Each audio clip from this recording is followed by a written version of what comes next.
Hi guys, success मंत्रा में आपका स्वागत है।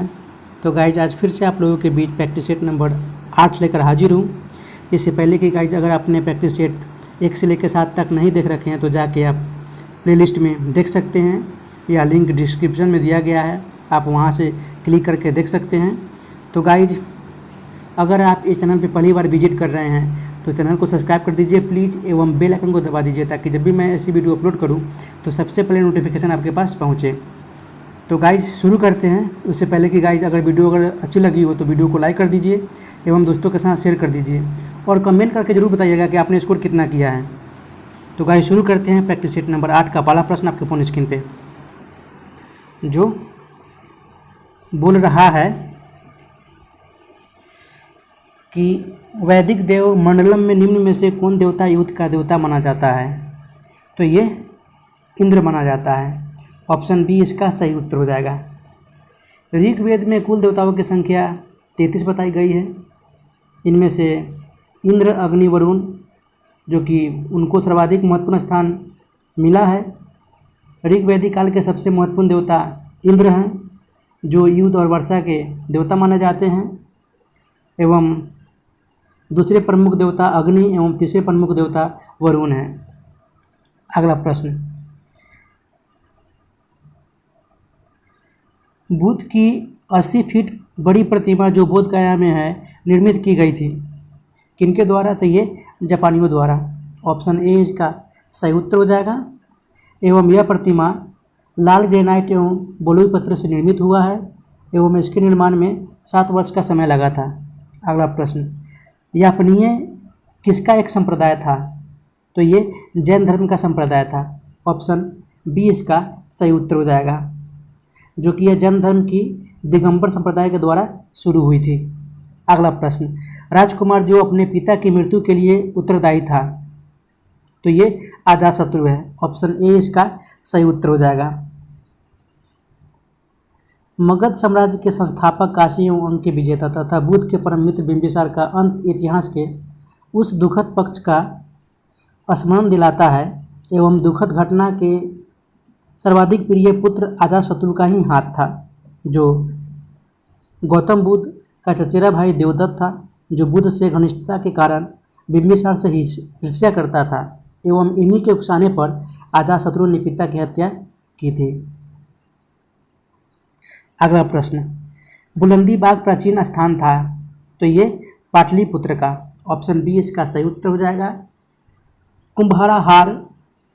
कुम्हाराहार में प्राचीन पाटलिपुत्र के दुर्ग विधान के अंतर्गत आने वाले मौर्य के राजा प्रसाद के अवशेष पाए गए हैं। उन्हीं में चंद्रगुप्त की राजसभा है जिसका उल्लेख पतंजलि ने किया है एवं यह ऐतिहासिक युग का पहला विशाल अवशेष है एवं ऐसे अवशेष बुलंदी बाग से प्राप्त हुए हैं। अगला प्रश्न, प्रसिद्ध यूनानी राजदूत मेगास्थनीज भारत में किसके दरबार में आए थे? तो ये चंद्रगुप्त मौर्य के दरबार में आए थे। ऑप्शन सी इसका सही उत्तर हो जाएगा। एवं मेगास्थनीज यूनानी राजदूत था जो सेल्यूकस निकेटर के राज्य में आया था। अगला प्रश्न, ब्राह्मी लिपि को सर्वप्रथम किसने पढ़ा था? तो ये जेम्स प्रिंसेप ने पढ़ा था। ऑप्शन डी इसका सही उत्तर हो जाएगा। वैसे वर्तमान में भारत में स्थित अशोक का अभिलेख ब्राह्मी लिपि में वर्णित है एवं इस लिपि को सर्वप्रथम टीला पैंथर नामक विद्वान ने 1750 ईस्वी में पता लगाया था, जबकि 1837 ईस्वी में सर्वप्रथम जेम्स प्रिंसेप ने इस लिपि को पढ़ा था। अगला प्रश्न, पकोंद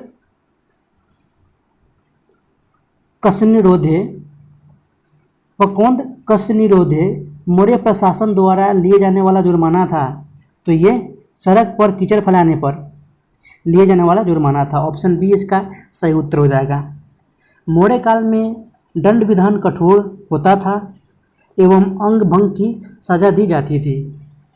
अगला प्रश्न, निम्नलिखित राजाओं में से किसका जैन धर्म के प्रति भारी झुकाव था? तो ये खारवेल का झुकाव था। ऑप्शन सी इसका सही उत्तर हो जाएगा। कलिंग राज वर्तमान उड़ीसा में स्थित है एवं यह यहाँ का प्रसिद्ध वंश चेदी वंश था, जिसका प्रसिद्ध राजा खारवेल थे एवं इनकी जानकारी से हमें हाथीगुम्बा लेक से होती है। अगला प्रश्न, गुप्तकालीन रजत मुद्राओं को नाम दिया गया था, तो ये रूपक दिया गया था। ऑप्शन सी इसका सही उत्तर हो जाएगा। एवं गुप्तकालीन चांदी के सिक्के सर्वप्रथम चंद्रगुप्त द्वारा शक विजय के उपलक्ष्य में जारी किया गया था। अगला प्रश्न, भारत में सबसे प्राचीन विहार है, तो है नालंदा। ऑप्शन ए इसका सही उत्तर हो जाएगा, जो कि उच्च शिक्षा का सर्वाधिक महत्वपूर्ण केंद्र था। एवं इस विद्यालय का निर्माण गुप्त वंश के शासक कुमार गुप्त ने करवाया था, जो कि बिहार के नालंदा जिले में यह विश्वविद्यालय स्थित था। अभिलेखों के अनुसार नालंदा विश्वविद्यालय को आक्रमणकारियों ने 3 बार नष्ट किया था, लेकिन 2 बार इसे पुनर्निर्मित किया गया। लेकिन तीसरा बार 1193 ईस्वी में तुर्क सेनापति इख्तियारुद्दीन मोहम्मद बिन बख्तियार खिलजी ने इसे ध्वस्त कर दिया था। अगला प्रश्न, चोलों की राजधानी थी, तो ये तंजौर थी। ऑप्शन डी इसका सही उत्तर हो जाएगा। चोल वंश की पुरानी राजधानी उरैयूर थी। कारिकल ने अपनी राजधानी बनाई थी, जो कि कावेरी पदी नाम रखा था। अगला प्रश्न, स्वप्नवास दत्ता के लेखक कौन हैं? तो इनके लेखक हैं भास। ऑप्शन बी इसका सही उत्तर हो जाएगा। वैसे भास संस्कृत साहित्य के प्रसिद्ध नाटककार थे। स्वप्नवास दत्ता उनके द्वारा लिखित सबसे चर्चित नाटक है। 1912 में त्रिवेंद्रम से गणपति शास्त्री द्वारा प्रकाशित कराए गए 13 नाटक भास्कृत माने जाते थे। जो भास्कृत आपके हैं स्वप्नवासव दत्ता, प्रतिज्ञायो गंधरायन, दरिद्र चारुदत्त, अभिमारक, प्रतिमा, अभिषेक, बालचरित, पंचरात्र, मध्यम वायोयोग, दूतवाक्य, दूत घटोत्कच, कर्णभार तथा उरुभंग, ये आपके 13 नाटक भास्कृत हैं। अगला प्रश्न, दिल्ली का प्रथम मुस्लिम शासक कौन था? तो ये आपका इल्तुतमिश था। ऑप्शन बी इसका सही उत्तर हो जाएगा, जो कि दिल्ली के सुल्तानों में इल्तुतमिश प्रथम सुल्तान था, जिसने 1229 ईस्वी में बगदाद के खलीफा अल मुंसिर बिल्लाह से शासन करने की सनद प्राप्त की थी। एवं इल्तुतमिश ने सुल्तान ए आजम की उपाधि प्रदान की। अगला प्रश्न, विजयनगर साम्राज्य की वित्तीय व्यवस्था की मुख्य विशेषता क्या थी? तो ये भूराजस्व थी। ऑप्शन बी इसका सही उत्तर हो जाएगा। विजयनगर साम्राज्य को विभिन्न स्रोत से आय प्राप्त होती थी। उनमें से सबसे प्रमुख स्रोत भूराजस्व थी, एवं दूसरा नगद राजस्व, जिसको सिद्ध दाय कहा जाता था, एवं भूराजस्व को शिष्ट कहा जाता था। जमीनों को कई भागों में उस समय विभाजित किया जाता था, जैसे भीगी जमीन, सूखी जमीन, वन इत्यादि। अगला प्रश्न, ख्वाजा मुईनुद्दीन चिश्ती किसके शिष्य थे? तो ये ख्वाजा उस्मान हरूनी के शिष्य थे। ऑप्शन डी इसका सही उत्तर हो जाएगा।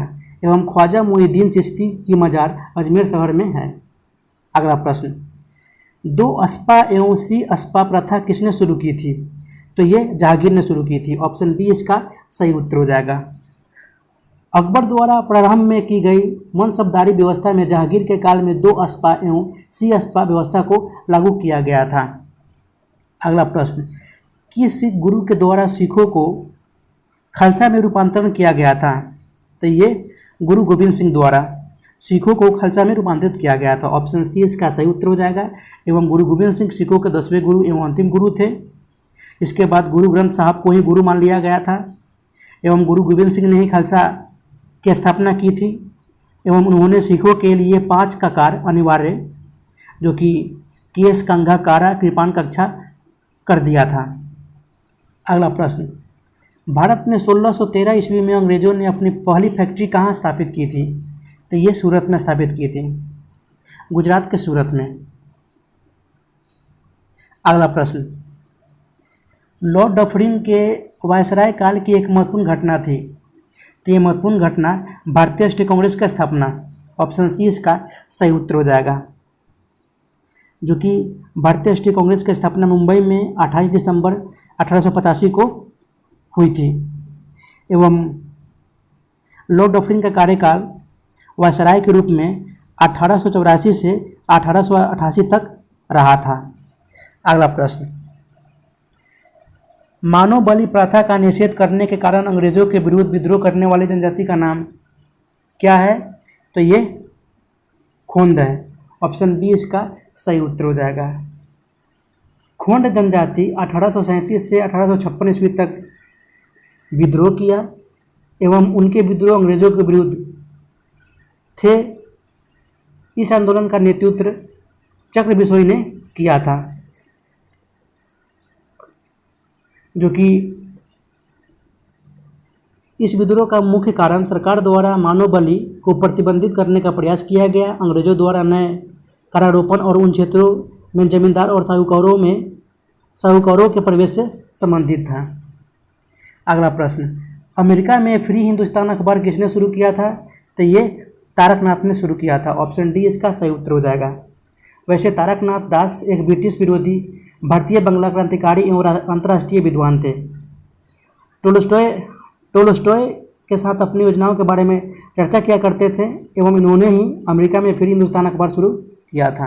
अगला प्रश्न, प्रथमा समाज संस्था के संस्थापक कौन थे? तो ये महादेव गोविंद नराडे थे। ऑप्शन डी इसका सही उत्तर हो जाएगा। केशव चंद्र की प्रेरणा से महाराष्ट्र में 1867 ईस्वी में प्रथमा समाज की स्थापना हुई थी एवं इसके प्रमुख संस्थापक डॉक्टर आत्माराम पांडुरंग एवं महादेव गोविंद नराडे थे। अगला प्रश्न, भारतीय राष्ट्रीय कांग्रेस का 27वां अधिवेशन किस स्थान पर हुआ था? तो ये बांकीपुर में हुआ था। ऑप्शन डी इसका सही उत्तर हो जाएगा एवं इसकी अध्यक्षता आर.एन. मधुकर ने की थी। अगला प्रश्न, निम्नलिखित में वह कौन व्यक्ति था जिसने विदेश में गणतंत्रात्मक सरकार की स्थापना की थी? तो था महेंद्र प्रताप। ऑप्शन ए इसका सही उत्तर हो जाएगा। महेंद्र प्रताप सिंह जो कि भारत के प्रमुख क्रांतिकारी एवं समाज सुधारक थे, उन्होंने 1906 ईस्वी में कांग्रेस के कलकत्ता अधिवेशन में भाग लिया था एवं जहां उन पर स्वदेशी रंग का प्रभाव भी पड़ा था। अगला प्रश्न, महात्मा गांधी ने सर्वप्रथम किस किसान आंदोलन में भाग लिया था?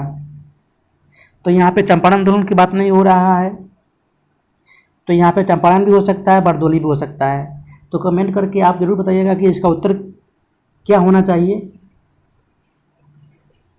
वैसे जानकारी के लिए आपको बता दूं कि चंपारण सत्याग्रह आपका 1917 में हुआ था, जो कि यह सत्याग्रह तिनकटिया प्रणाली के विरुद्ध किया गया था एवं दूसरा सत्याग्रह जो कि बरदोली सत्याग्रह अहमदाबाद के बरदोली में 1918 ईस्वी में यह सत्याग्रह हुआ था, जो कि अहमदाबाद के एक सूती वस्त्र मिल के मजदूरों को कम मजदूरी मिलने के लिए यह आंदोलन किया गया था। अगला प्रश्न, गांधी जी ने जिस विदेशी पत्रकार को दांडी मार्च के समय अपने साबरमती आश्रम में ठहराया था वह कौन था? तो वो था वेब मिलर। ऑप्शन बी इसका सही उत्तर हो जाएगा, जो कि यह अमेरिकी पत्रकार और युद्ध संवाददाता थे। अगला प्रश्न, श्री नरसिंह नारायण क्या थे? तो ये समाजवादी थे। ऑप्शन ए इसका सही उत्तर हो जाएगा, जो कि ये समाजवादी विचारधारा के प्रसिद्ध नेता थे एवं यह बिहार सोशलिस्ट पार्टी से जुड़े हुए थे। अगला प्रश्न, भारत छोड़ो का नारा किसने दिया था? तो ये अरुणा आसिफ अली ने यूसुफ मेहर अली ने दिया था। ऑप्शन सी इसका सही उत्तर हो जाएगा। लेकिन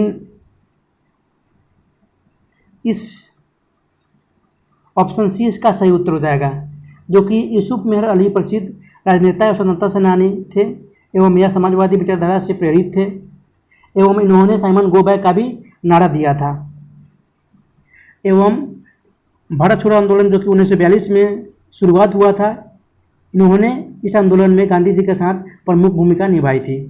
अगला प्रश्न, आज़ाद हिंद फौज के अधिकारी के उनके लाल किले में चल रहे मुकदमे में उनके पक्ष से निम्नलिखित में से किसने वकालत की थी? तो ये सर टीबी सप्रू ने वकालत की थी। ऑप्शन डी इसका सही उत्तर हो जाएगा। नवंबर 1945 में आज़ाद हिंद फौज के सिपाहियों पर लाल किला में मुकदमे चलाया गया था। अगला प्रश्न, अगस्त 1947 में स्वतंत्रता दिवस के समारोह में निम्नलिखित में से कौन नेता सही कहीं भी सम्मिलित नहीं हुआ? तो नेता था महात्मा गांधी। ऑप्शन बी इसका सही उत्तर हो जाएगा, क्योंकि भारतीय स्वतंत्रता विधेयक 1947 से वे सहमति नहीं थे, क्योंकि इन इच्छा के विरुद्ध भारत का विभाजन हुआ था। इनकी इच्छा के विरुद्ध भारत का विभाजन हुआ था, इसलिए वो सम्मिलित नहीं थे। अगला प्रश्न, स्वतंत्र भारत का अंतिम गवर्नर जनरल कौन था? तो ये श्री राजगोपालाचारी थे। ऑप्शन ए इसका सही उत्तर हो जाएगा, जो कि चक्रवर्ती राजगोपालाचारी, जिसे हम राजा जी के नाम से जानते थे, ये स्वतंत्र भारत के द्वितीय गवर्नर जनरल और प्रथम भारतीय गवर्नर जनरल थे। अगला प्रश्न, प्रांतों में द्वैत शासन प्रणाली किस अधिनियम के अंतर्गत लागू की गई थी? तो ये 1919 का अधिनियम लागू की गई थी एवं इस अंतर्गत राज्यों के विषय को 2 वर्गों में विभाजित कर दिया गया था। वो था आरक्षित एवं हस्तांतरित।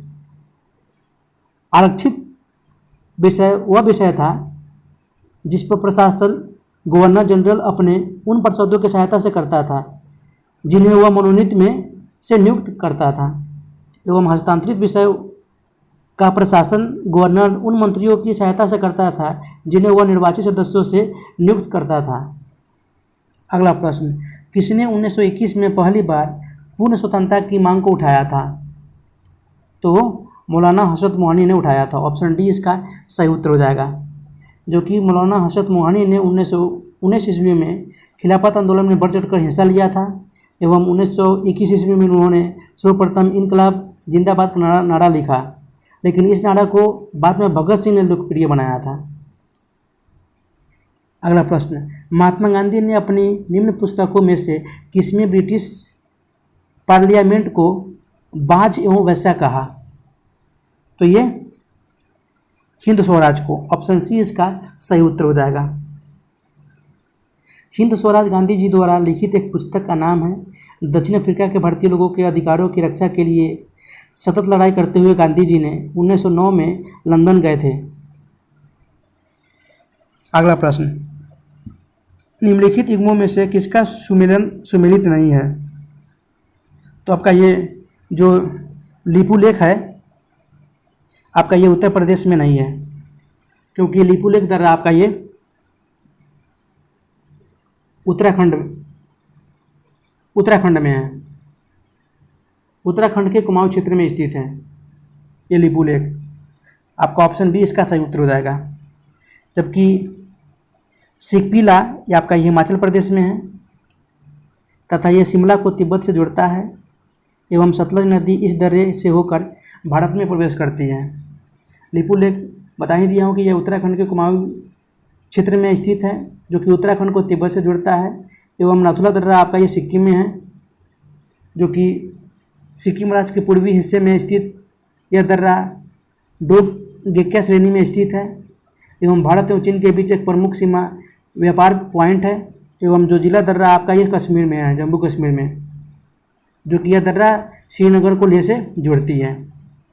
अगला प्रश्न, तिब्बत में उत्पत्ति पाने वाली ब्रह्मपुत्र, इरावदी और मैकांग नदियाँ अपने ऊपरी पाटों में संकीर्ण और समांतर पर्वत श्रेणियों से होकर प्रभावित होती है। इन नदियों में ब्रह्मपुत्र भारत में प्रविष्ट होने से ठीक पहले अपने प्रवाह में एक यू टर्न ले लेती है। यह यू टर्न क्यों बनता है? तो ये भूवैज्ञानिक तरुण हिमालय के अक्षसंघीय नमन के कारण बनता है यू टर्न। ऑप्शन बी इसका सही उत्तर हो जाएगा। तिब्बत में उत्पत्ति पाने वाले ब्रह्मपुत्र, इरावदी, मैकांग नदियाँ अपने ऊपरी भागों में पश्चिम से पूर्व में संकीर्ण और समानांतर पर्वत श्रेणियों से होकर प्रभावित होती है। अगला प्रश्न, भारतीय मानसून मौसमी विस्थापन से इंगित करता है जिसका कारण है? तो ये स्थल तथा समुद्र का विभेदी तापन। ऑप्शन ए इसका सही उत्तर हो जाएगा। वैसे मानसून शब्द से तात्पर्य है कि हवाओं की दिशा में मौसमी परिवर्तन से, जिसकी दिशा में 2 बार परिवर्तित हो जाया करती है। 6 माह तक जो कि शीतकाल में उत्तर पूर्व से दक्षिण पश्चिम तक एवं बचे 6 महीने तक ग्रीष्मकालीन में दक्षिण पश्चिम से उत्तर पूर्व तक रहती है ये मानसून। अगला प्रश्न, निम्नलिखित में से कौन सा या से ड्रिप सिंचाई पद्धति के प्रयोग के लाभ है? तो आपका ये मृदा अपरदन में कमी, ऑप्शन सी इसका सही उत्तर हो जाएगा। वैसे ड्रिप सिंचाई की बात करें तो ड्रिप सिंचाई की वह विधि है जिसमें सिंचाई के जल को पौधे के जड़ क्षेत्र में बूंद बूंद करके पहुंचाया जाता है, इसी कारण इसे बूंद बूंद सिंचाई भी कहते हैं। अगला प्रश्न,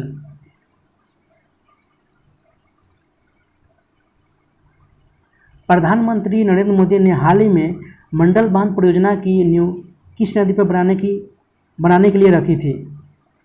तो ये उत्तरी कोयल नदी पर बनाने के लिए रखी थी नींव, ऑप्शन डी इसका सही उत्तर हो जाएगा।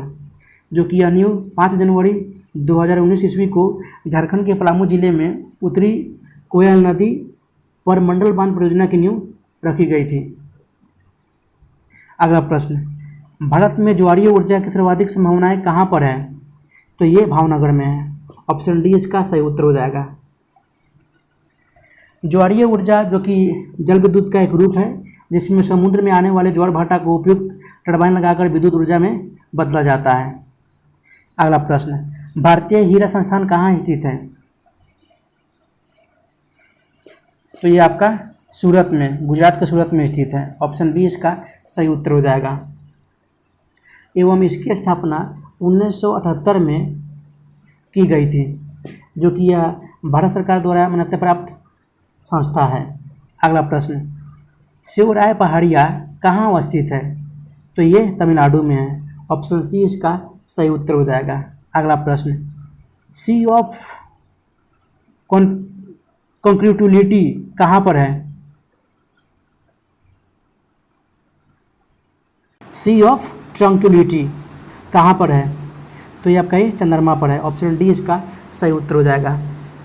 चंद्रमा के उत्तरी गोलार्ध में अपेक्षाकृत कम असमतल भूभाग को जिसे हम सी ऑफ ट्रंक्विलिटी के नाम से जानते हैं।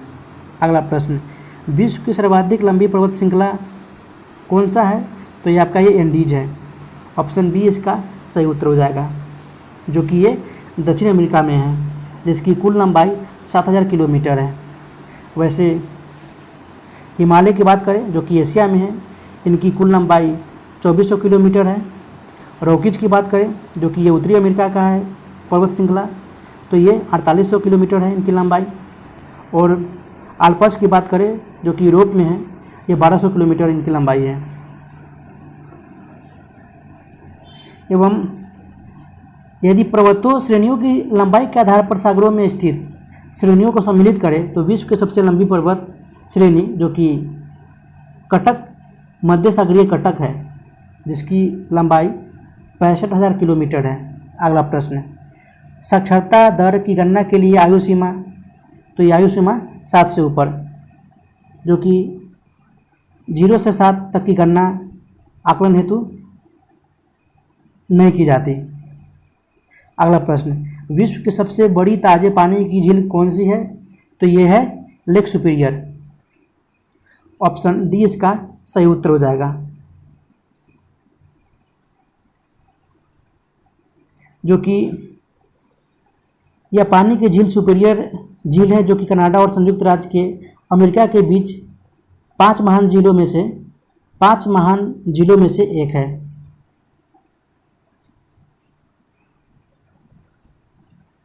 अगला प्रश्न, संचार उपग्रह वायुमंडल के किस स्तर में अवस्थित किए जाते हैं?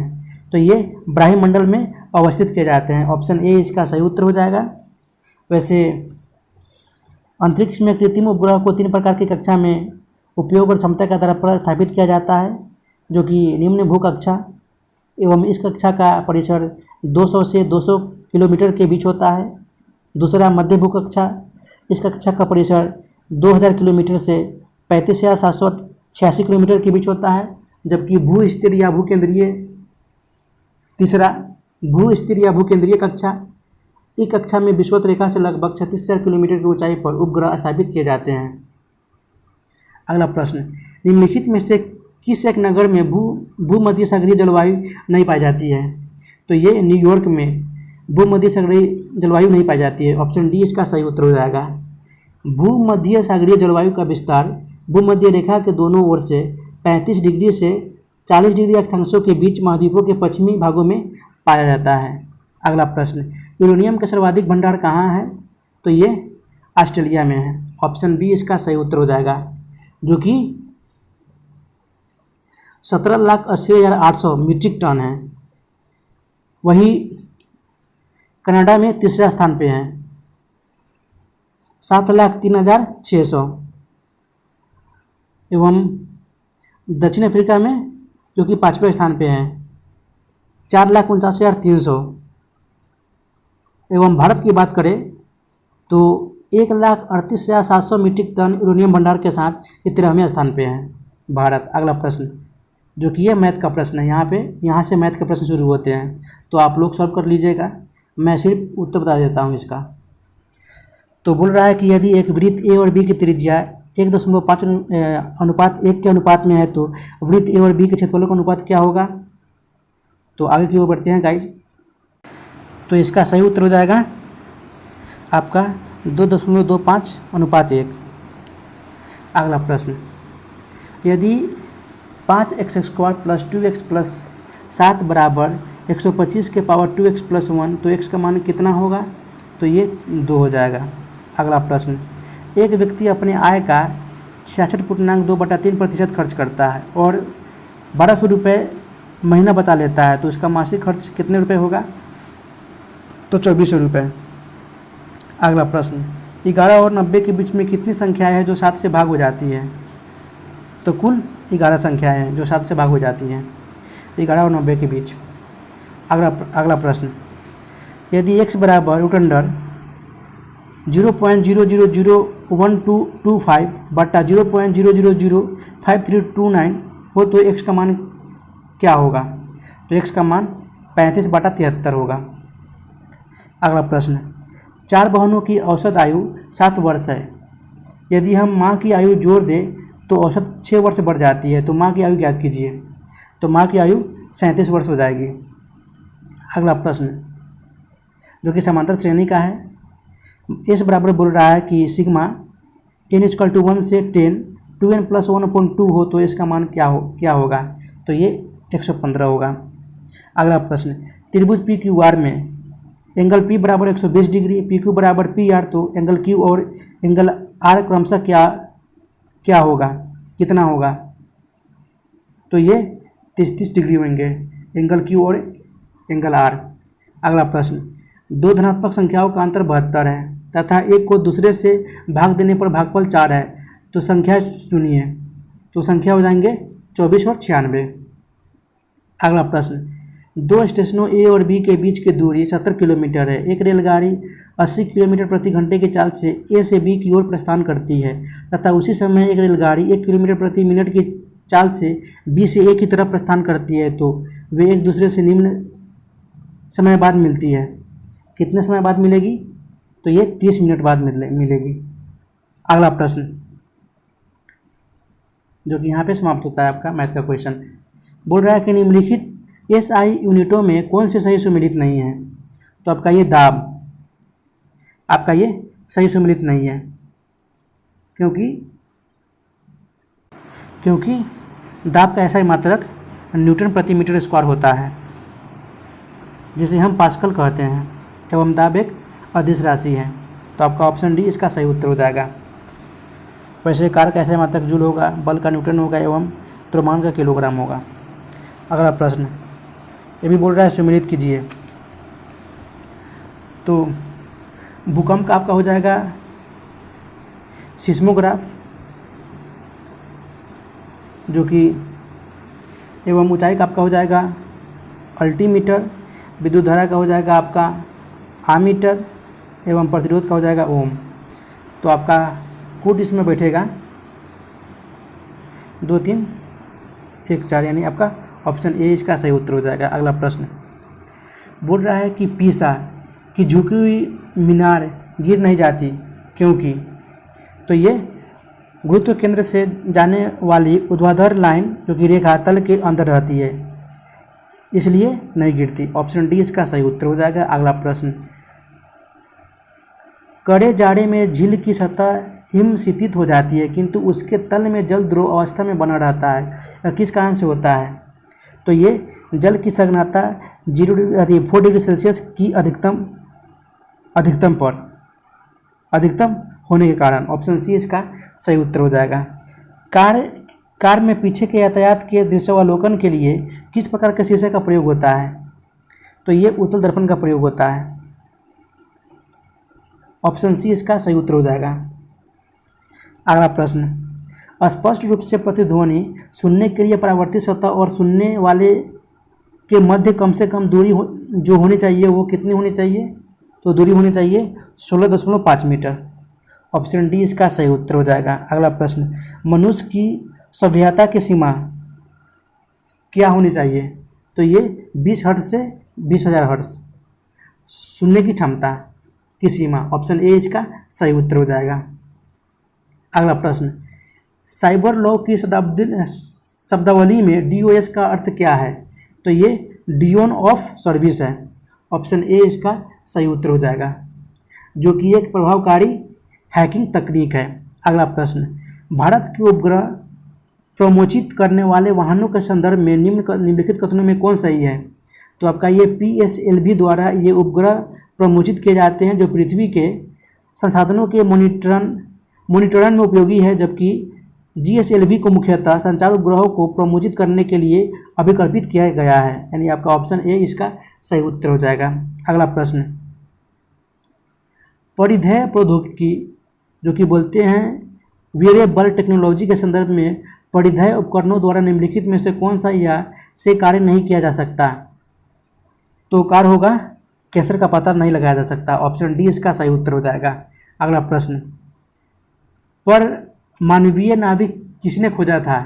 तो ये रदरफोर्ड ने खोजा था। ऑप्शन ए इसका सही उत्तर हो जाएगा, जो कि परमाणुवीय नाविक परमाणु का केंद्रीय भाग होता है, जिसमें परमाणु का कुल धन आवेश लगभग सभी द्रव्यमान संकेंद्रित रहता है, एवं इसकी खोज रदरफोर्ड ने 1911 में की थी।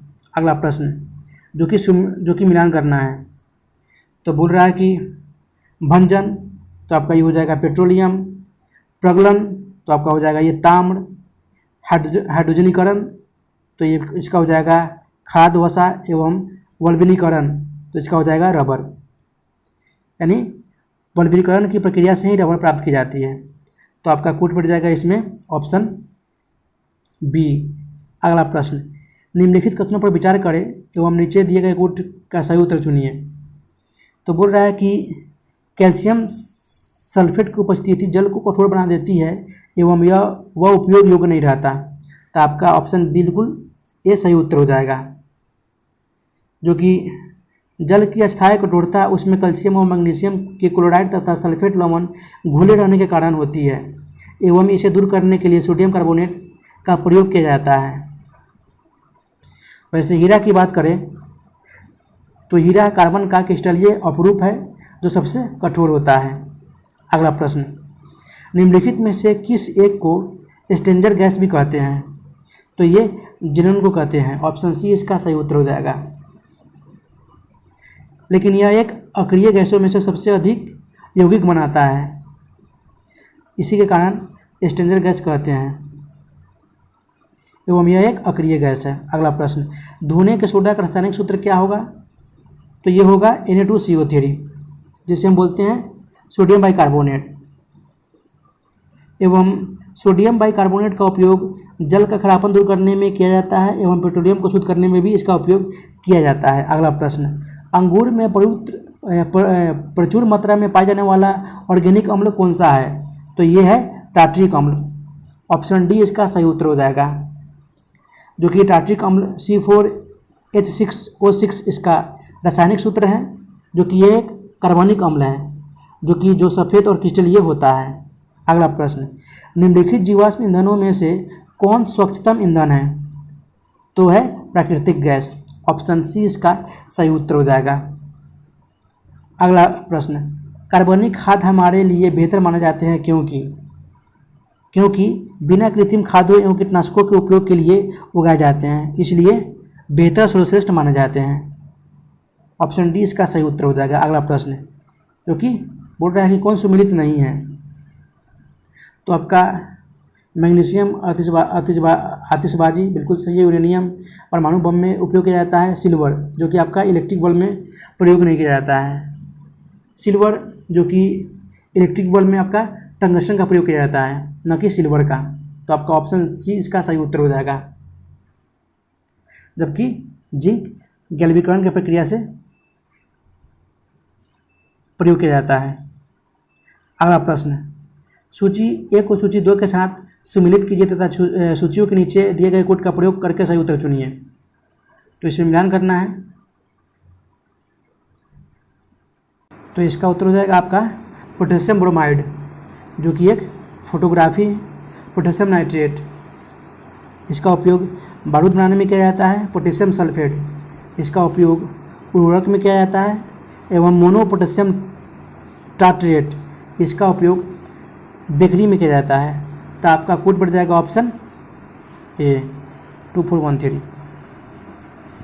अगला प्रश्न बोल रहा है कि डायनासोर थे, तो ये डायनासोर मेसोजोइक सरीसृप थे। ऑप्शन डी इसका सही उत्तर हो जाएगा। अगला प्रश्न, खमीर एक उदाहरण है, किसका उदाहरण है, तो ये कौवा का उदाहरण है। ऑप्शन बी इसका सही उत्तर हो जाएगा।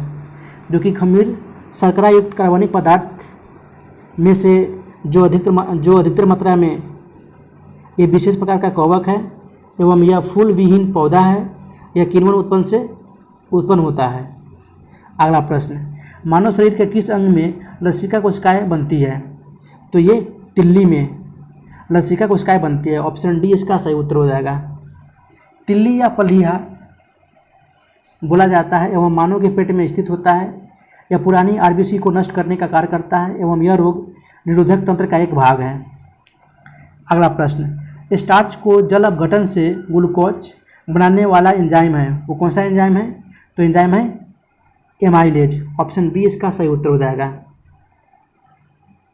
एवं इसका स्त्राव लाल ग्रंथि तथा अग्नाशय द्वारा किया जाता है। अगला प्रश्न, कोलेकैसिफेरॉल रासायनिक यौगिक का सामान्य नाम क्या है, तो यह है विटामिन बी। ऑप्शन सी इसका सही उत्तर हो जाएगा। सॉरी गाइज, इसका सही उत्तर हो जाएगा विटामिन डी। कोलेकैसिफेरॉल रासायनिक यौगिक का रासायनिक नाम सामान्य नाम विटामिन डी होगा। ऑप्शन बी इसका सही उत्तर हो जाएगा। एवं विटामिन डी के 2 प्रमुख रूप हैं, जो कि विटामिन D2 जिसे हम बोलते हैं ऑर्गोकैल्सिफेरॉल एवं विटामिन D3 इनको बोलते हैं कोलेकैसिफेरॉल।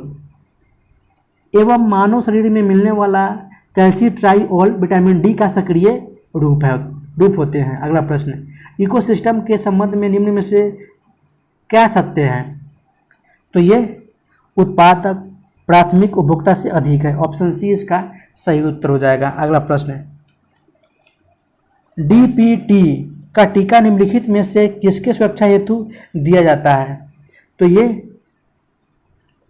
डिप्थीरिया कुकर खांसी टिटनेस में इसका उपयोग की सुरक्षा के लिए दिया जाता है। ऑप्शन सी इसका सही उत्तर हो जाएगा, क्योंकि ये तीनों बीमारी बच्चों के लिए जानलेवा है।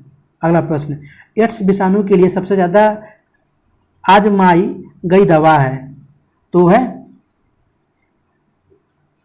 जीडोवुडिन जिसे बोलते हैं एजिडोथाइमिडीन।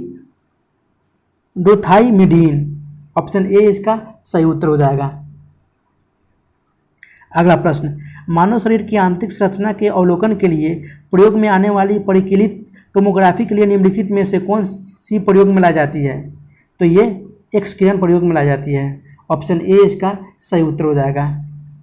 एवं कंप्यूटर प्रोग्राम के द्वारा ही चित्रों को ढंग से मिलाकर एक 3D चित्र में बना लिया जाता है, जिसे हम टोमोग्राफी कहते हैं। अगला प्रश्न, भारतीय संविधान में अन्य देशों के संविधानों से कुछ विशिष्टताओं को लिया गया है। किस देश का राज्य के नीति निर्देशक तत्वों के निर्माण में योगदान है, तो है आयरलैंड से ही राज्य के नीति निर्देशक तत्व का योगदान लिया गया है? ऑप्शन बी इसका सही उत्तर हो जाएगा, जो कि भारतीय संविधान के भाग 4 में अनुच्छेद 36 से 51 तक में इसका प्रावधान किया गया है। अगला प्रश्न, समाजवादी तथा धर्मनिरपेक्ष शब्द संविधान की प्रस्तावना में सम्मिलित किए गए थे।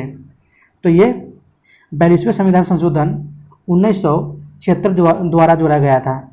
ऑप्शन बी इसका सही उत्तर हो जाएगा। अगला प्रश्न, किस राज्य की राजधानी का नाम स्वतंत्रता प्राप्ति के बाद अभी तक नहीं बदला गया? तो वो है आंध्र प्रदेश, जिसकी राजधानी है हैदराबाद। उनको अभी तक नहीं बदला गया है, जो कि तेलंगाना इसका ही बटकर भाग बना था तेलंगाना, तो लेकिन उसकी राजधानी बदली गई है, जो कि अमरावती है, लेकिन आंध्र प्रदेश की राजधानी अभी भी हैदराबाद है। अगला प्रश्न, भारत में रहने वाला ब्रिटिश नागरिक दावा नहीं कर सकता है। तो ये व्यापार और व्यवसाय के स्वतंत्रता का अधिकार इसका सही उत्तर हो जाएगा। ऑप्शन ए इसका सही उत्तर हो जाएगा। एवं इस अधिकार का उल्लेख अनुच्छेद 19 के 1 के 6 में किया गया है, जो कि यह मूल अधिकार सिर्फ नागरिकों को ही प्राप्त है। अगला प्रश्न, राज्य के नीति निर्देशक सिद्धांतों में से निम्न में से किसके बारे में संविधान शांत है? तो है प्रौढ़ शिक्षा। ऑप्शन ए इसका सही उत्तर हो जाएगा। अगला प्रश्न, राष्ट्रपति के निर्वाचन में राज्य का मुख्यमंत्री मतदान करने के लिए पात्र नहीं होता यदि वो राज्य विधानमंडल में उच्च सदन का सदस्य हो तो पात्र नहीं होता मतदान करने के लिए। ऑप्शन सी इसका सही उत्तर हो जाएगा। अगला प्रश्न, वह कौन सा कथन असत्य है?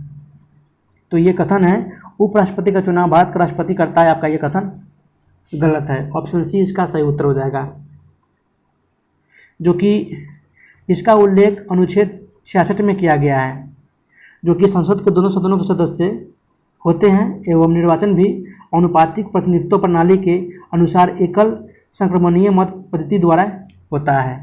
अगला प्रश्न, निम्नलिखित में से कौन सा भारत के प्रधानमंत्री बनने से पूर्व किसी भी राज्य के मुख्यमंत्री नहीं रहे थे? तो थे चंद्रशेखर। ऑप्शन डी इसका सही उत्तर हो जाएगा।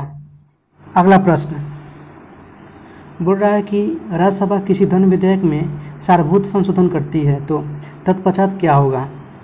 तो ये लोकसभा राज्यसभा की अनुशंसाओं को स्वीकार करे या अस्वीकार करे इस विधेयक पर आगे कार्रवाई कर सकती है, यानी आपका ऑप्शन ए सही उत्तर हो जाएगा। अगला प्रश्न, मैंने भारत के संविधान के प्रति सच्चा विश्वास और सच्ची निष्ठा रखूँगा, भारत की संप्रभुता और अखंडता को बनाए रखूँगा, अपने पद के कर्तव्यों का निर्वहन करूँगा, देश संविधान और कानून की रक्षा करूँगा, यह शपथ ली जाती है। तो ये शपथ भारत के मुख्य न्यायाधीश द्वारा ली जाती है। ऑप्शन बी इसका सही उत्तर हो जाएगा। एवं संविधान के अनुसूची 3 के तहत भारत के मुख्य न्यायाधीश द्वारा लिया जाता है उनका शपथ। अगला प्रश्न, राज्य की विधानसभा के 17 स्थान का आदेश किसके द्वारा दिया जाता है? तो ये राज्यपाल द्वारा दिया जाता है। ऑप्शन ए इसका सही उत्तर हो जाएगा, जो कि राष्ट्रपति के समान राज्यपाल भी राज्य की विधानसभा का 17वां स्थान वो अभिष्ट कर सकता है एवं इसका प्रावधान जो संविधान के अनुच्छेद 174 में किया गया है। अगला प्रश्न, निम्नलिखित में से किसके मामले उच्च न्यायालय और उच्चतम न्यायालय दोनों की अधिकारिता में आते हैं? तो ये मूल अधिकारों का संरक्षण। ऑप्शन सी इसका सही उत्तर हो जाएगा।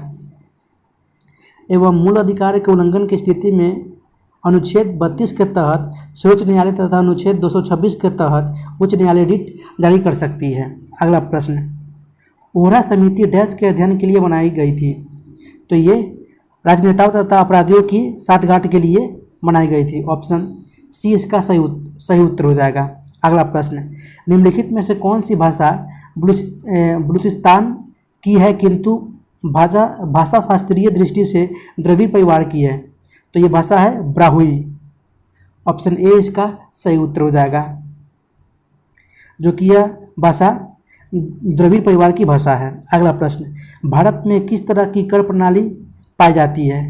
तो यह है अधोगामी कर प्रणाली। ऑप्शन बी इसका सही उत्तर हो जाएगा। अगला प्रश्न, सार्क एवं इसका मुख्यालय कहाँ है? तो ये काठमांडू में है इसका मुख्यालय। सार्क का मुख्यालय। ऑप्शन ए इसका सही उत्तर हो जाएगा। अगला प्रश्न, भारतीय रिजर्व बैंक के पहले भारतीय मूल के गवर्नर कौन थे? तो ये थे सी.डी. देशमुख। ऑप्शन डी इसका सही उत्तर हो जाएगा।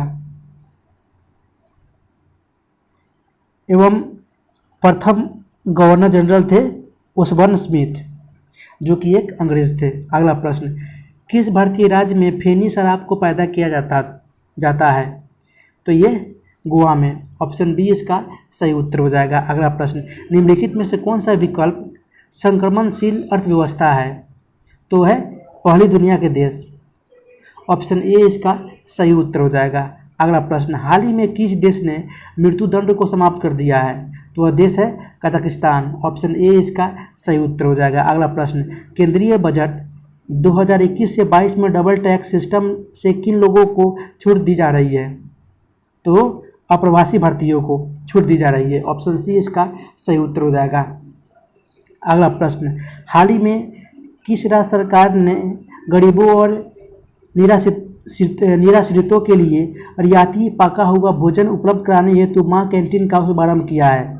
तो किया है पश्चिम बंगाल के सरकार ने, ममता बनर्जी ने। ऑप्शन ए इसका सही उत्तर हो जाएगा।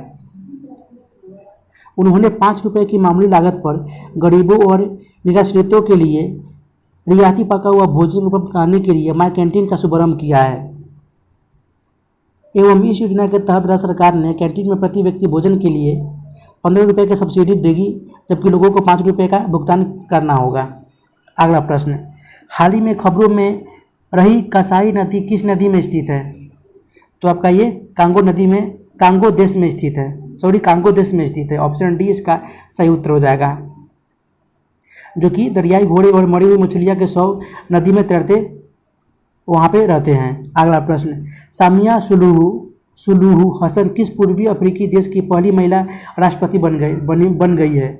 तो ये तंजानिया के राष्ट्रपति बन गई है। ऑप्शन ए इसका सही उत्तर हो जाएगा। अगला प्रश्न, वैश्विक लैंगिक में भेद अनुपात रिपोर्ट 2021 में 156 देशों की सूची में भारत 28 पायदान फिसलकर कितने स्थान पर पहुंच गया है? तो ये 140वें स्थान पर पहुंच गया है। ऑप्शन सी इसका सही उत्तर हो जाएगा, जो कि इस रिपोर्ट के अनुसार दक्षिण एशिया में भारत का सबसे खराब प्रदर्शन रहा है। अगला प्रश्न, सर्वश्रेष्ठ निर्देशक के लिए ऑस्कर जीतने वाली पहली अश्वेत महिला कौन बन गई है?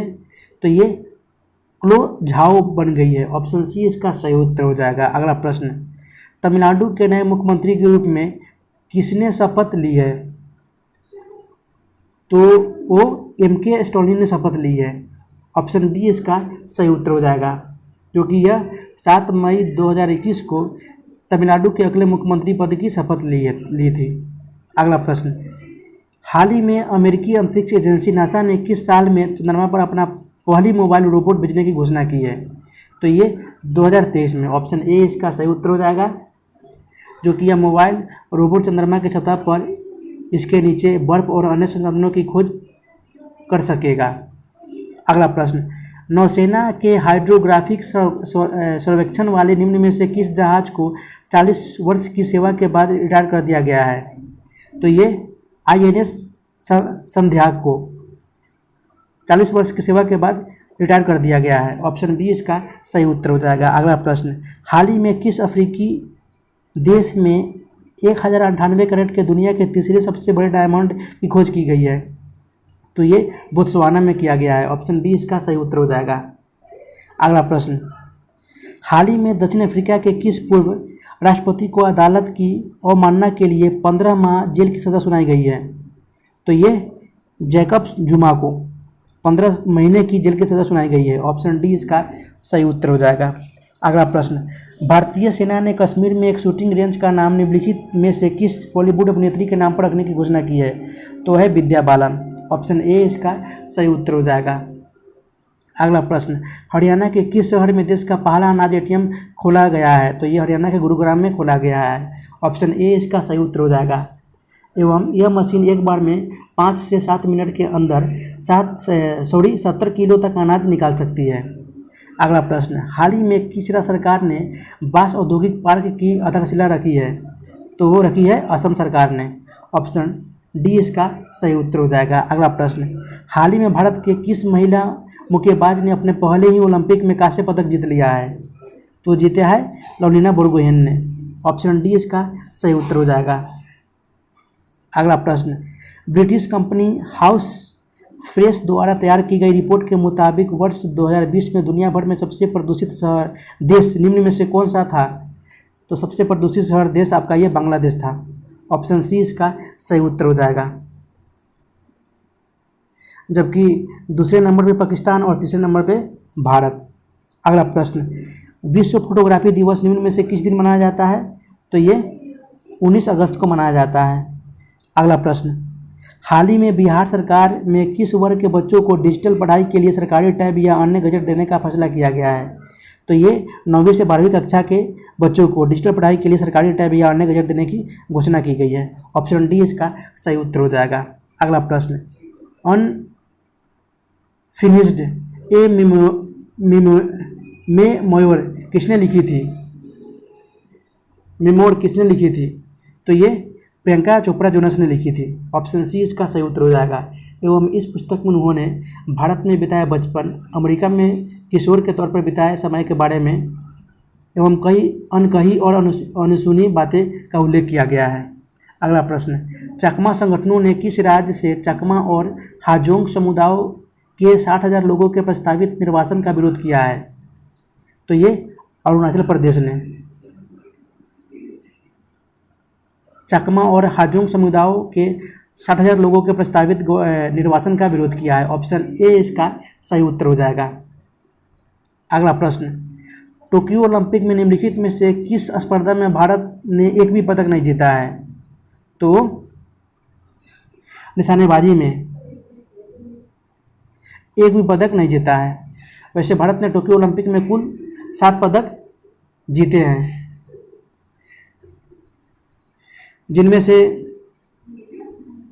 आपका वेट लिफ्टिंग में मीराबाई चानू जो कि सिल्वर मेडल ने जीता है। एवं बॉक्सिंग में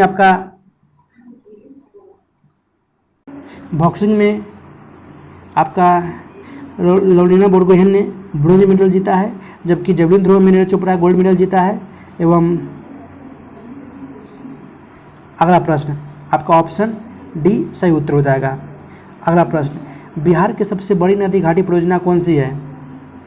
तो नदी घाटी परियोजना आपका गंडक नदी घाटी परियोजना है। ऑप्शन ए इसका सही उत्तर हो जाएगा।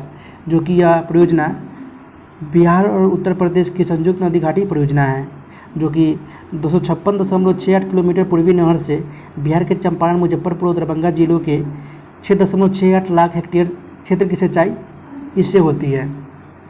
अगला प्रश्न, लोक नायक जयप्रकाश नारायण को भारत रत्न कब मिला था? तो ये 1999 में मिला था। ऑप्शन सी इसका सही उत्तर हो जाएगा। अगला प्रश्न, देश में वित्तीय आपातकाल की घोषणा कौन कर सकता है? तो ये भारत के राष्ट्रपति कर सकते हैं। ऑप्शन बी इसका सही उत्तर हो जाएगा, क्योंकि यह अधिकार या शक्ति उन्हीं के पास है। ऑप्शन बी इसका सही उत्तर हो जाएगा, वह भी कैबिनेट की सहमति पर। अगला प्रश्न, हाल ही में बिहार के किस स्थान पर सड़क अनुसंधान केंद्र बनाने की घोषणा की गई है? तो मोकामा पर सड़क अनुसंधान केंद्र बनाने की घोषणा की गई है। ऑप्शन सी इसका सही उत्तर हो जाएगा, पटना के मोकामा में। अगला प्रश्न, राष्ट्रीय शिक्षा नीति 2020 में शिक्षक को किस कक्षा तक मातृभाषा या स्थानीय या क्षेत्रीय भाषा में पाठ पढ़ाने पर बल दिया गया है? तो ये कक्षा 5 तक। ऑप्शन सी इसका सही उत्तर हो जाएगा। कक्षा 5 तक शिक्षा में अध्यापन के माध्यम के रूप में अपनाने पर बल दिया गया है। अगला प्रश्न, हाल ही में राष्ट्रपति रामनाथ कोविंद ने निम्न में से किसे मणिपुर का नया राज्यपाल नियुक्त किया है? तो ला गणेशन को नियुक्त किया है। ऑप्शन डी इसका सही उत्तर हो जाएगा। अगला प्रश्न, केंद्र सरकार ने कितने लाख करोड़ रुपए के नेशनल मोनेटाइजेशन पाइपलाइन का घोषणा किया है? तो ये कुल 6 लाख करोड़ रुपए के नेशनल मोनेटाइजेशन पाइपलाइन का घोषणा किया है। ऑप्शन सी इसका सही उत्तर हो जाएगा। अगला प्रश्न, हाल ही में देश को अगले 2 ओलंपिक या अगले 2 साल के लिए किसी भी विश्व चैंपियनशिप में अपने नाम, ध्वज और राष्ट्रगान का उपयोग करने से प्रतिबंधित कर दिया गया है? किसको कर दिया गया है? तो ये रूस को कर दिया गया है। ऑप्शन बी इसका सही उत्तर हो जाएगा। अगला प्रश्न, राजकीय आय के प्रमुख क्षेत्रों में से किस क्षेत्र के हिस्से में लगातार गिरावट दर्ज की गई है? तो ये प्राथमिक क्षेत्र में लगातार गिरावट दर्ज की गई है। ऑप्शन ए इसका सही उत्तर हो जाएगा। वैसे सर्वाधिक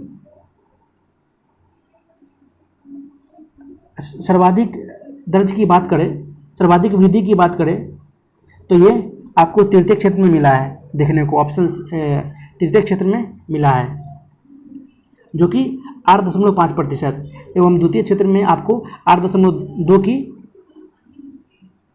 वृद्धि देखी गई है। अगला प्रश्न, वर्ष 2019 से 20 में सकल राज्य घरेलू उत्पाद जिसे हम बोलते हैं GSDP, gross state domestic product में कृषि और सहवर्ती क्षेत्र का हिस्सा कितना थी? तो ये 18.7% थी। ऑप्शन बी इसका सही उत्तर हो जाएगा। एलपीजी उपभोक्ता के मामले में बिहार का सबसे पिछड़ा जिला क्रम निम्न में से कौन सा है? तो पिछड़ा जिला आपका हो जाएगा बांका, अररिया, किशनगंज। ऑप्शन सी इसका सही उत्तर हो जाएगा। एवं समृद्ध जिला की बात करें तो पहले हो जाएगा मुजफ्फरपुर, पटना और फिर बेगूसराय। अगला प्रश्न, हाल ही में बिहार के किस जिले में पर्यावरण की जानकारी देने के लिए एक कॉल सेंटर की स्थापना की गई है? तो ये पटना में की गई है, पर्यावरण की जानकारी देने के लिए। ऑप्शन सी इसका सही उत्तर हो जाएगा, जो कि पर्यावरण संबंधित सभी जानकारी लोगों तक पहुंचाया जाए। अगला प्रश्न, बिहार के किस जिले की सीमा नेपाल से लगने वाली जिलों में से सर्वाधिक लंबी है? तो है पश्चिमी चंपारण। ऑप्शन सी इसका सही उत्तर हो जाएगा, जो कि यह नेपाल से इनकी सीमा लगती है, नेपाल और उत्तर प्रदेश से। अगला प्रश्न, बिहार में चाय की खेती सर्वप्रथम कहाँ शुरू की गई थी? तो ये किशनगंज में शुरू की गई थी। ऑप्शन डी इसका सही उत्तर हो जाएगा। अगला प्रश्न बोल रहा है कि सोन नदी बिहार में प्रवेश करती है, तो आपका ये रोहतास जिले से। ऑप्शन ए इसका सही उत्तर हो जाएगा, जो कि ये दक्षिणी दिशा से मिलने वाली प्रमुख नदी है एवं इनका उद्गम स्थान अमरकंटक यानी मध्य प्रदेश से होता है। अगला प्रश्न, ब्रह्मगिरी राष्ट्रीय उद्यान किस प्रदेश में है? तो ये कर्नाटक में है। ऑप्शन बी इसका सही उत्तर हो जाएगा, जो कि कर्नाटक के कोदोगी जिले में है एवं यह 182 वर्ग किलोमीटर के क्षेत्र में फैला हुआ है एवं यहाँ पे सदाबहार वन पाए जाते हैं। अगला प्रश्न, हाल ही में किस राज्य सरकार ने कुश्ती खेल को वर्ष 2032 तक गोद लेने का फैसला लिया है? तो लिया है उत्तर प्रदेश की सरकार ने। ऑप्शन डी इसका सही उत्तर हो जाएगा। अगला प्रश्न, निम्न में से कौन सा कथन स्टैच्यू ऑफ यूनिटी के बारे में सही नहीं है? तो ये कथन आपका हो जाएगा ऑप्शन बी, इसकी ऊंचाई स्टैच्यू ऑफ लिबर्टी के बराबर है। आपका ऑप्शन बी इसका सही उत्तर हो जाएगा, जो कि स्टैच्यू ऑफ